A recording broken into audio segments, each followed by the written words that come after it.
Muy bien, vamos a realizar la creación de una máquina virtual en Microsoft Azure. Noten que en mi suscripción tengo un solo resource group que se llama AZF-BMS1, que en mi caso representa Azure Fundamentals Virtual Machines 1, que es un numerito, es una forma de identificar el resource group. El resource group me va a permitir agrupar recursos. En este caso voy a generar todos los recursos necesarios de una máquina virtual. Desde aquí yo le doy un clic en crear recursos. Cuando le doy un clic en crear recursos tengo acceso a la barra de búsqueda del Marketplace, pero también voy a tener acceso a algunas sugerencias, ya sea por categorías, por ejemplo, el Get Started, el Compute, en donde puedo elegir, por ejemplo, máquinas virtuales.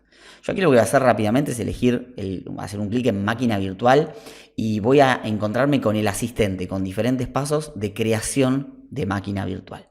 Noten que me deja seleccionar la suscripción, el resource group, que por defecto me toma en el que estoy parado en este momento. Aquí me pide un nombre. Entonces yo tranquilamente le podría poner un nombre como Azure Fundamentals, Virtual Machines, Windows 2019. Vamos a hacer de cuenta que quiero generar un Windows Server 2019, a mí me gusta ponerle ese nombre. Elijo una región o una zona, puedo seleccionar o puedo buscar. Por ejemplo, si elijo West, puedo elegir West US. O si elijo ES, el este de Estados Unidos, puedo seleccionar ES US. Voy a hacer caso omiso a este tema de redundancia. En la imagen del sistema operativo voy a buscar Windows Server 2019 Data Center, que es el que quiero instalar. No voy a elegir una instancia spot, es decir, yo no voy a buscar que Microsoft Azure me ubique la máquina virtual en algún centro de datos mientras existe no utilización de recursos. Es una manera de ahorrar. No voy a elegir una instancia de tipo spot, que luego vamos a identificar qué es. En el tamaño voy a poder hacer una selección de tamaños recomendados, pero también puedo seleccionar un tamaño desde aquí, en donde voy a un mecanismo de búsqueda mucho más cómodo. Noten que aquí estoy desplegando resultados de tamaño de máquina virtual según facturación mensual, todos los tipos de virtual CPUs, todos los tipos de RAM, no tengo ningún tipo de limitación al respecto. Aquí lo que podría hacer uso es de ver todos los tamaños, entonces aquí me agranda la búsqueda. Yo por ejemplo voy a hacer una sugerencia de búsqueda por precio, en donde noten que cuando lo acomodo por precio, estos precios de pesos argentinos, puedo entender, a ver, por ejemplo voy a elegir esta máquina virtual de 16 GB que está a 8.000 pesos por mes, no soporta discos premium, entonces no la voy a seleccionar, voy a seleccionar esta de aquí abajo, que es la B4MS. Está a buen precio, tiene buena memoria, tiene 4 procesadores lógicos, soporta hasta 8 data disk dentro de la máquina virtual, tiene un disco temporal de 32 porque es el doble de la memoria. Me gusta, es una máquina que está barata y es cómoda. Selecciono la máquina y aquí me va a pedir un nombre de usuario y una contraseña para mi máquina virtual, un usuario local y una contraseña local. Yo aquí voy a estar ingresando una contraseña que suelo utilizar siempre por comodidad en la creación de máquinas virtuales. Por supuesto se recomienda que la contraseña sea segura. Y fíjense lo que me pide. Aquí me pide qué reglas de puertos de entrada quiero habilitar. Por default me habilita el RDP 3389. Podría decirle ninguno. Pero bueno, yo aquí voy a dejar seleccionado el puerto 3389 para poder ingresar desde internet por remote desktop. Por supuesto, no significa que sea una recomendación hacerlo, pero es cómodo para la creación de nuestra primera máquina virtual. Noten que aquí en el apartado de licenciamiento me dice, bueno, ¿querés salvar hasta un 49% de tu licencia utilizando beneficios híbridos de Azure? Esto es una selección que hacemos por sí o por no. En el caso de que tengamos los beneficios híbridos a través de contrato Enterprise, por ejemplo, vamos a poder hacer uso de esto. En mi caso no lo tengo, por lo cual selecciono que no. Voy a siguiente y ahora me va a decir, bueno, tu máquina virtual, ¿con qué discos querés que esté creado? Fíjense que tengo discos estándar mecánicos, estándar sólidos y premium sólidos. Normalmente la recomendación es que tendamos a discos premium, no todo depende del uso que le querramos dar y del SLA que querramos tener dentro de Microsoft Azure. En mi caso voy a seleccionar discos premium. Por defecto puedo encriptar a través del manage key, de un key que me da Microsoft, la información de los discos, algo que recomendamos. Y si quisiera le puedo agregar más discos adicionales, los data disk, que fíjense, por ejemplo, yo aquí estoy agregando uno, cuyo tamaño le voy a decir que es de 128 GB, es decir, además del disco de sistema operativo, voy a tener un disco adicional Premium SSD de 128 GB. Por supuesto, en el caso de que no quiera un tipo de disco Premium, aquí puedo seleccionar disco mecánico, disco estándar sólido o disco Premium sólido. Bien, mismas opciones de encriptación de disco. Cuando selecciono el data disk, lo próximo que tengo que seleccionar es qué red quiero utilizar. Como estoy en una suscripción nuevita, es la primera máquina que estoy creando, noten que no tengo ninguna red virtual creada. Entonces Microsoft por default me propone crear una con un espacio de direcciones nuevo. Yo puedo tomar esto como válido, o también lo que podría hacer es crear yo una red con los datos que quiera. En este caso puedo tener como nombre de red AZF-BMS1 VNet, pero en realidad si estoy hablando de VNet no corresponde a una máquina virtual, sino que aquí podría seleccionar AZ1, tipo de recurso VNet, con el número de VNet 1, asignarle este espacio de direcciones 10.000/24, si quiero, o podría agrandarlo, podría decir que quiero un espacio de direcciones de 16 bits. Y aquí hacer una subnet, que por ejemplo le puedo poner como nombre sub 1 y me va a tomar el primer rango de direcciones de 24 bits. De la 10.001 a la 10.00, bueno, en este caso es 255. Pero podría generar también más subredes en este caso. Podría utilizar la 10.01/24, que es la siguiente inmediata, luego de haber creado la sub 1. Yo podría crear las que necesite. En mi caso voy a crear esta Virtual Network, una Virtual Network personalizada por mí, no la que Microsoft Azure me brinda.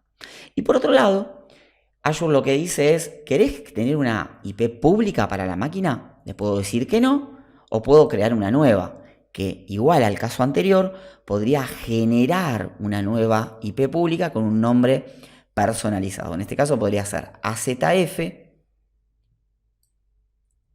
IP1. Noten cómo yo puedo cambiarle el nombre a los recursos. Existen dos tipos de SKU, Basic y estándar. Podemos consultar la ayuda, qué significa cada uno.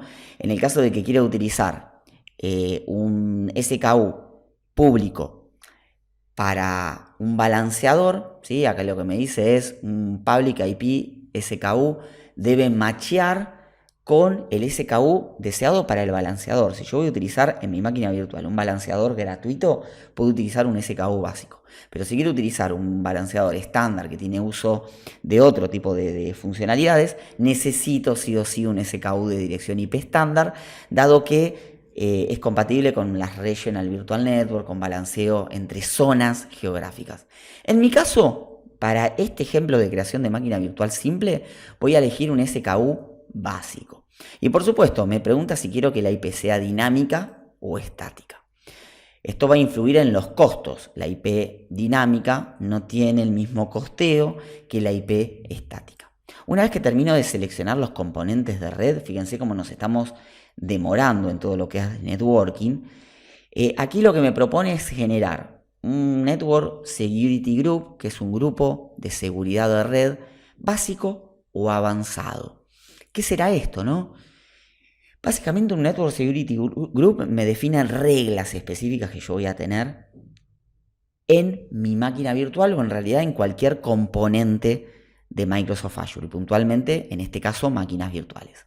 Noten que siempre tengo a disposición la ayuda para poder crear un nuevo Network Security Group y para entender qué significa cada cosa. Pero en el caso de que vaya un Network Security Group de tipo Advanced, fíjense que aquí me está pidiendo la creación de un recurso. Estos son como reglas de Firewall y en estas reglas de Firewall yo le puedo poner un nombre y reglas específicas de entrada y reglas específicas de salida. En el caso de que no quiera hacer frente a esta complejidad, podría ir a la parte básica, en donde directamente lo que estoy haciendo es habilitando el puerto 3389, que es lo que vamos a dejar en este caso. Luego vamos a entrar a cada uno de estos temas más en detalle. Bien, note que aquí me está preguntando si necesito ubicar la máquina virtual detrás de una solución de balanceo. Son muchas las decisiones que tomo, si bien son simples, detrás de la creación de la máquina virtual. Le voy a decir que no. Por otro lado, me pregunta si quiero habilitar Azure Security Center. Yo en este caso le voy a decir que no, para simplificar la creación de la máquina. Si quiero habilitar el monitoreo de diagnóstico de buteo, le voy a decir que sí, porque me interesa saber si la máquina no arranca, por qué fue. Pero noten que si le digo que sí, yo aquí voy a poner en no, me desapareció un campo, si le digo que sí, me va a pedir un storage account de diagnóstico. ¿Qué significa esto? Que todo el diagnóstico que venga de la máquina virtual se va a alojar en un storage account que por supuesto tengo que crear en mi suscripción. Esto tiene costo. La creación del storage account en sí mismo no tiene costo, pero los datos que grabe sí. Si ven, van a ser pocos en este caso. Noten que si quiero avanzar con los diagnósticos de buteo, yo puedo aceptar el nombre del storage account que me brinda, o lo que puedo hacer es crear uno nuevo yo. Entonces decir que voy a crear un AZF, que es Azure Fundamental Storage, y le puedo poner el numerito 1. En este caso el storage no soporta caracteres especiales. Noten que si le pongo un guión no me toma el nombre como válido. Me va a preguntar qué tipo de storage quiero, si storage versión 1 o storage versión 2. Le puedo dejar, por ejemplo, la versión de storage 1. Luego vamos a revisar en una sesión en detalle qué significa esto de storage versión 1 y storage versión 2. Por supuesto, la versión 1 no soporta Performance Premium. La versión 2 sí. Si ven aquí, tengo otro tipo de limitaciones con respecto a la performance, ¿no? Pero voy a dejar la versión 1 y aquí puedo elegir el tipo de replicación para este storage account. Es decir, los datos que estén en el storage account quiero que sean localmente redundantes, georredundantes o georredundantes con acceso de solo lectura. Vamos a elegir solamente localmente redundante, lo más simple. Es decir, que esté replicado dentro de un centro de datos un par de veces mi storage account. Este es el nivel mínimo de protección que me brinda Azure. Yo podría habilitarle otro tipo de diagnósticos. En el caso de que lo habilite, todo va a parar al mismo storage account. Puedo ponerle sí o puedo ponerle que no. Puedo habilitar una identidad gestionada por Microsoft Azure, que en este caso le voy a decir que no. Luego vamos a entrar en este tema. Puedo habilitar un apagado automático para no olvidarme las prendidas. Yo le podría decir que me apague la máquina virtual a las 7 p.m., por ejemplo, en mi caso estoy en Buenos Aires, entonces me pongo horario normal, ciudad de Buenos Aires. Podría decirle que me notifique antes del apagado a una dirección de correo o que no me notifique nada, que la apague directamente, y si quisiera le podría habilitar o no backup. Por supuesto, en el caso de que se lo habilite, tengo que crear un Recovery Services Vault, porque si no, no tengo dónde hacer el backup. Recuerden, cada selección que hago me puede disparar nuevos servicios de Azure que por supuesto van a tener un costo. En mi caso le voy a decir que no al backup. Voy a ir al siguiente paso, que es avanzado, si quiero instalar algún tipo de extensiones. En este caso una extensión puede llegar a ser, por ejemplo, una protección antivirus, un agente de Windows Server. Tengo varias extensiones y la puedo buscar si es que quiero. En mi caso no le voy a instalar ninguna. Podría incluir scripts, ¿sí? Configuration files, algo que necesite ejecutar en la máquina.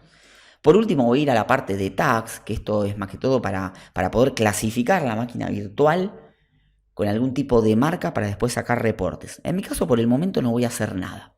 Y por último puedo ir a revisar y a crear la creación de la máquina virtual. Noten que cuando termine todas las comprobaciones en la creación de la máquina virtual, me va a habilitar la pantalla para poder darle finalmente Create. Esto me va a lanzar la creación de la máquina virtual de una buena vez. El asistente es muy ameno. Aquí nos estamos tomando algunos minutos porque estamos explicando cada una de las opciones, pero realmente lleva poco tiempo, no lleva mucho tiempo crear una máquina. En este caso, todas las validaciones pasaron. Aquí tengo un resumen de todas las opciones seleccionadas y aquí tengo un precio por hora en pesos argentinos. Este precio es aproximadamente de 11.1803 pesos argentinos la hora. Una vez que estoy seguro que lo quiero crear, le doy un clic en Create. Y vamos a esperar unos minutos que en la grabación no se van a ver reflejados y el deployment se va a lanzar. Noten que cuando el deployment se lanza, yo podría hacer un clic en el evento de inicialización de deployment. Vamos a esperar que se libere de alguna forma, que se termine de poner en cola la creación de la máquina virtual, y una vez que esto suceda, me va a habilitar la posibilidad de ver en detalle qué es lo que está pasando durante el deployment. En este caso es la fábrica de Azure, la pieza de software que me abstrae de complejidad de todo lo que está pasando por detrás. ¿Se acuerdan que lo hemos visto en este curso? Bueno, me está mostrando la fábrica cada uno de los pasos que está haciendo.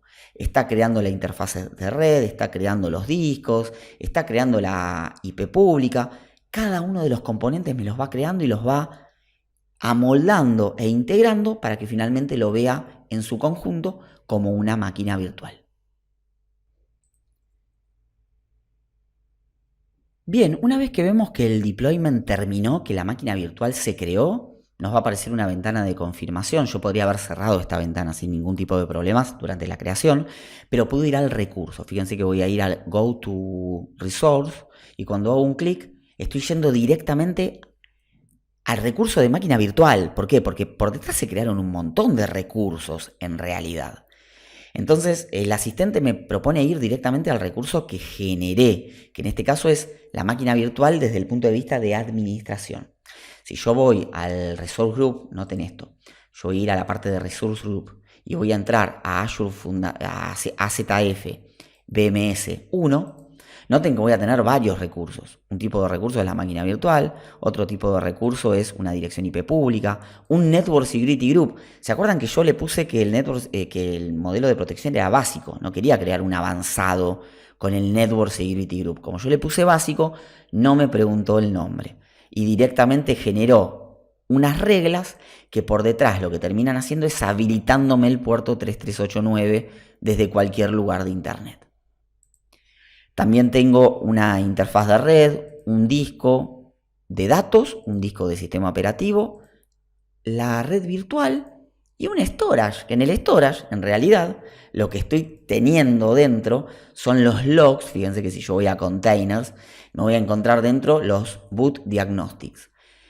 Todo lo que dijimos que iba a hacer la máquina lo está haciendo. Azure se encargó de configurarme todo.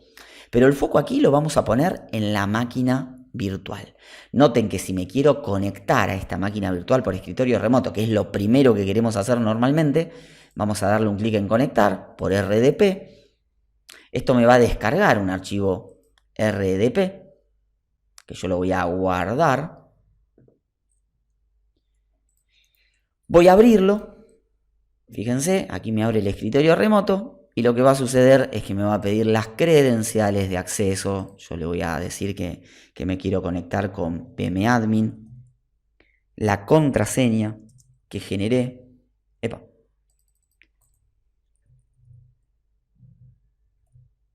Bien, aquí lo estoy ingresando. Le podría poner recordar o no. Y cuando le doy un clic en conectar, me aparece de vuelta la pantalla de conexión de escritorio remoto y finalmente me va a abrir el escritorio remoto. Se lo voy a mostrar aquí en pantalla. Aquí me estoy logueando a la máquina virtual que acabo de crear en Microsoft Azure. Por supuesto, desde internet. Es una creación elemental, básica de una máquina virtual. Noten que cuando termine de cargar por primera vez me va a aparecer el escritorio, toda la interfaz gráfica, como si realmente la tuviese en mi centro de datos. Muy bien, aquí me aparece el escritorio, tengo control sobre el menú inicio, es la primera vez que inicia, por lo cual es probable que tenga algunas demoras. Ahí está, me habilita la red, me puedo conectar y ya tengo pleno control de mi máquina virtual.